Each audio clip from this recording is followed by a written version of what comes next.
You subject any living entity to a temperature higher than the highest recorded solar temperature on the planet ever, 100, 135 degrees Fahrenheit.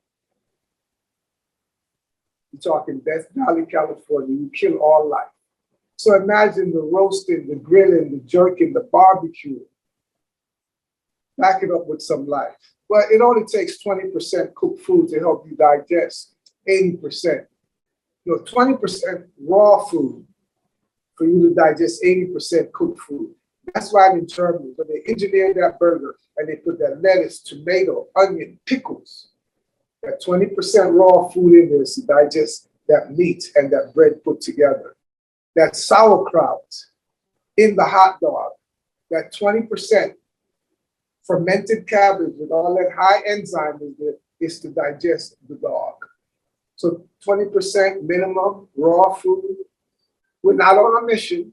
We're not trying to heal the planet. We're not trying to turn you into a raw foodist or anything like that. I am showing you that if I could do it and live like this at this age, you could do it. It's in a matter of life begat life, and I don't know, diseases, issues, medical issues that are caused by food. And I wonder too, like, what effect do you think that the foods we have, what effect do you think foods have on our mental health? I think people don't realize the level of what they eat can affect like mood disorders, depression, negative thoughts, things like that. All of the above and a whole lot more. Fear, anxiety, you name it.